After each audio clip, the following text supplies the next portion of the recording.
try to bind two souls without the ancient scrolls, while the death toll grows out of control.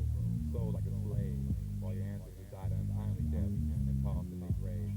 Listen to what the ancients say. Look within or do without. The church is your Bible. The temple is your mantle. So know thyself beyond the shadow of a doubt.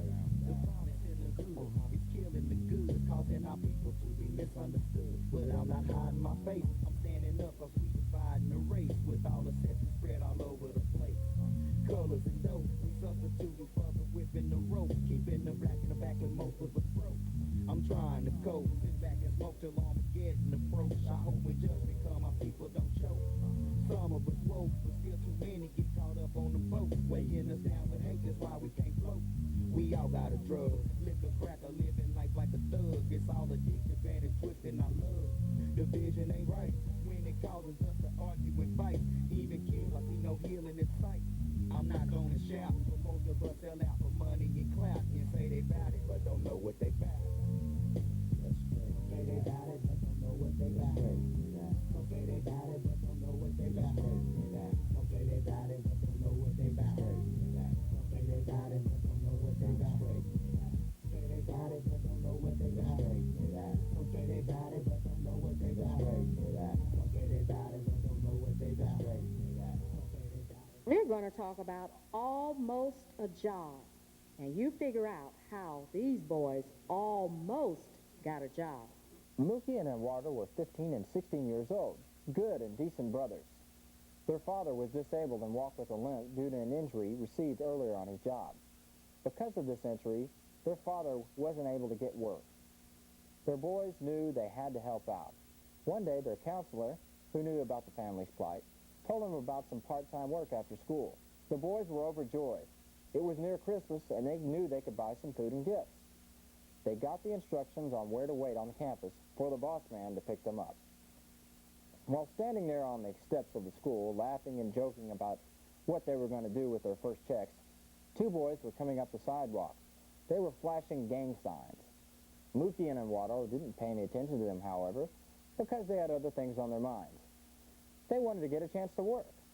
But when the boys walked slightly past them, out of the clear, one turned around and began hitting Mookie in the face with a metal pipe and knocking him to the ground. His brother, almost on impulse, jumped in, pulling the boy off his brother and began hitting him. The other young men joined in too. By this time, teachers nearby heard the ruckus and came out to stop the boys. It just so happened that the new boss man was driving up too. The two boys that started the fight ran away. Mookie and Eduardo tried to explain. The teachers were tired, and they had heard all the weird stories they could stand for one day. They did not want to hear any more. They would not listen to their explanation, even though the boys were innocent. They told them to leave. The boss man left too, without Mookie and Eduardo. What should they do?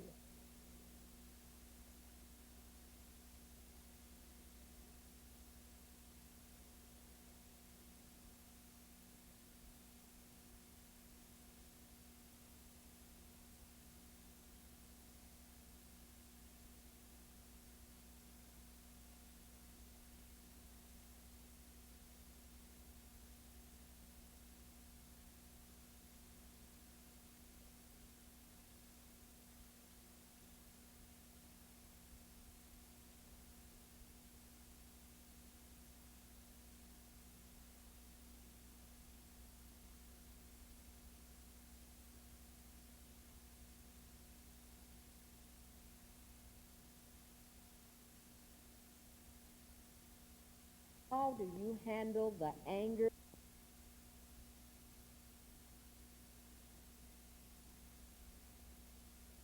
Now, why did this happen? Why did that happen? Mookie and his brother didn't start the fight.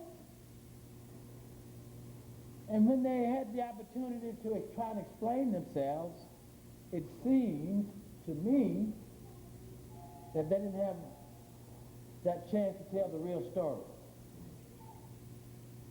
Was this a brotherly act? Was it? This fighting, was this a brotherly act? I mean, I think they were justified in defending themselves because they were attacked. I think the adults just had a preconceived notion about black boys already and didn't want to deal with it, you know. How did this affect the family? How did it? Anybody? How did it affect the family? Could that job have provided some Christmas money for them? Some food?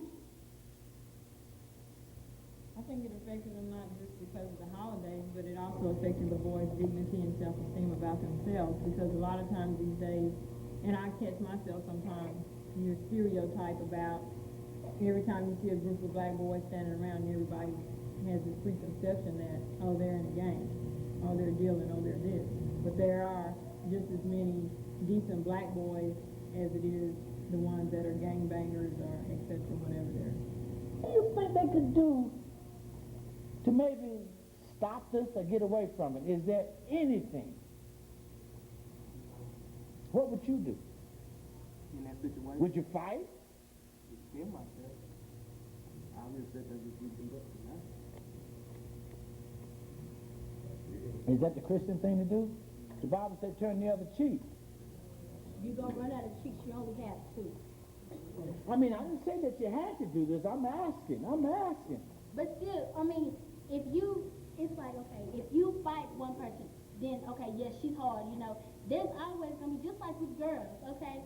I've had fights before. I mean, that's no big deal. And so what? You know, I fight one girl one year because she doesn't like me. She doesn't like the fact that, oh, Rockman cut her hair, or she thinks she's all that. You know, it's always going to be a stereotype, like I said before. And as long as people stereotype one another, and as long as people are getting high-sided on and dissed on and stuff like that, you know, you're always going to have problems. What's the solution? What's the solution? Live and let live. Well, in some situations, if they knew that that area was known for gang activity, maybe they could have set up the meetings in another place.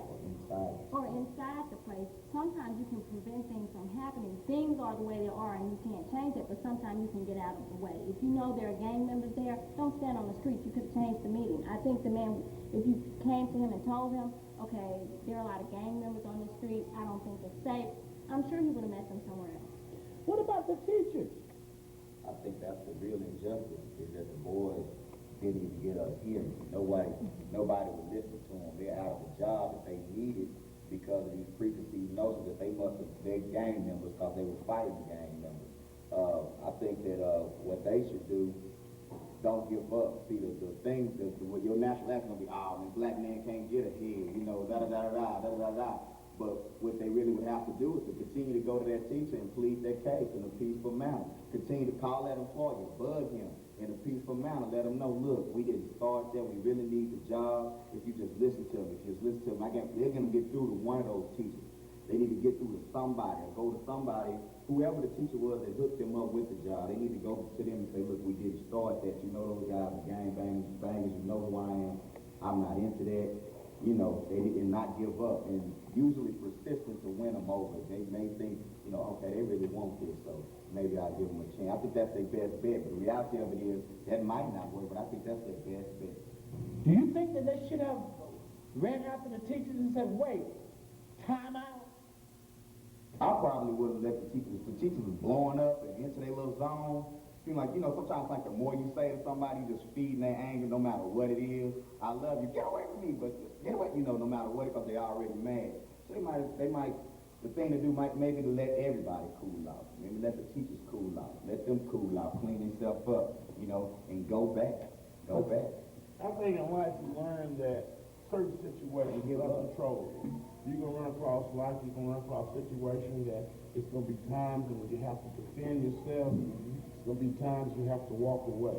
And something such as that is just life. As me as a black man, I work in the car business. And you'll notice if 5 or 6 of us black salesmen, you in a room, you hear smart remarks come up. What is this, Million Man March meeting again? This is something you're going to hear all your life. Not simply because we are black people. We are black people, and it's unfortunate, but you learn to deal with it and you learn to outsmart it. That situation is going to happen. You're going to deal with it, but that don't mean that every time you turn around, you got to get involved in something of that nature. You learn to control it, you learn to walk away from it, you learn to disassociate yourself. Those people that are talking about you, You gotta walk away. Like I tell my daughter, people gonna say you're a nerd, don't worry about it. Because it's just words. It's what you feel about yourself. Because see, people affect you where you weakest at. Once they find your weak point, that's what they target. One of your schoolmates says, I know this make Rosalind mad. That's the first thing they gonna go after. So never let them know what makes you click. You get youth from chemical dependent families or gang families, and for 5 hours, they're angels. They're in a different world. They love it. But we got to deal with the fact that for the next 21, they back in that environment. So when they come get back in Wednesday after Tuesday, the process starts all over again because you getting bombarded with this. So we know the right things. You know, you're not supposed to stereotype. But then you go turn on the TV, stereotype. You turn on radio, stereotype. You read a book, stereotype. You feed those images into you almost unconsciously, you know? And books, history books, everything we learn within itself. I always say nobody hates black people more than black people. We think the same way about us that white people think about us, whether we want to admit it or not. But see, through sensitivity training, everyone receiving that type of lesson, I mean, like you're saying, you're just speaking on behalf of the administrative perspective. No, we as children, you know, that we need to start making the family start seeing that at home. We need to start putting it in the churches. We need to start putting it in the schools. I mean, we need every outlet reinforcing that. And if we don't like what the media is saying, or we don't want our children to watch these movies, you keep writing in, you keep calling in. They don't want certain things written in books. You can best bet in half the libraries across the nation, there are certain things that they will not put in books. They will not allow children to read in books. They have so many outlets now. They have ways you can program your TV to where your children can't see stuff like that. That's what we're going to have to keep enforcing. That's the only way. That's the key to the solution. We all gonna have social problems. You might not like my tie. You might not like that I have a bald head. These are just social problems. We must learn character gives you the foundation you need to be able to operate in the midst of a storm. You need character.